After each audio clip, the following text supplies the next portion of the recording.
Ish-banori i Big Brother VIP, Joz Marko, ka prekur publikun me një gjest të rrallë humaniteti në emisionin Kosov Show.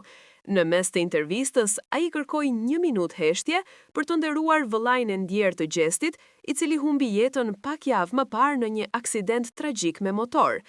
Ky veprim, që erdhi pas shumë kohësh nga mbarimi i BBV-s, tregoi një anë të ndjeshme dhe reflektuese të Jozit, duke fituar respektin e publikut dhe të ndjekësve të tij në rrjetet sociale.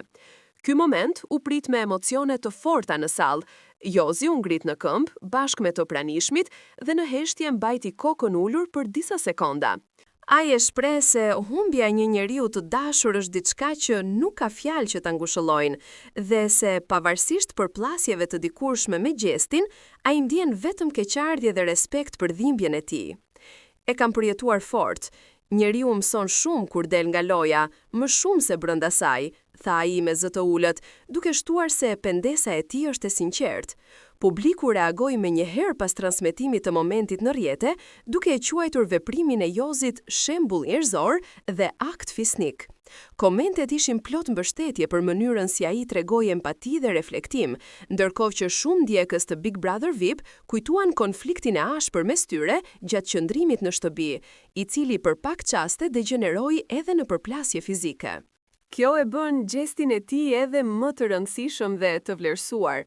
Në intervistë, Jozi pranoi se ka reflektuar shumë pas daljes nga Big Brother dhe se nuk do ta përsëriste asnjë nga sjelljet që mund të kenë lënduar dikë. Ai e cilësoi përvojën e tij si një mësim për jetën, ku emocioni dhe egoja shpesh marrin kontrollin, por në fund mbeten vlerat njerëzore. Në jetë nuk fiton kush bërtet më fort, por kush di të kërkoj falje, theksoi ai me një buzëqeshje të hidhur. Ky veprim e ka rikthyer Jozin në qendër të vëmendjes, këtë herë jo për konflikte apo deklarata të forta, por për një moment të rrallë ndjeshmërie. Shumë fansa shpresojnë se ky gjest do të shërbejë si shembull edhe për të tjerët, që shpesh harrojnë se pas çdo debati publik apo rivaliteti televiziv, qëndrojnë njerëz me ndjenja, dhimbje dhe humbje reale.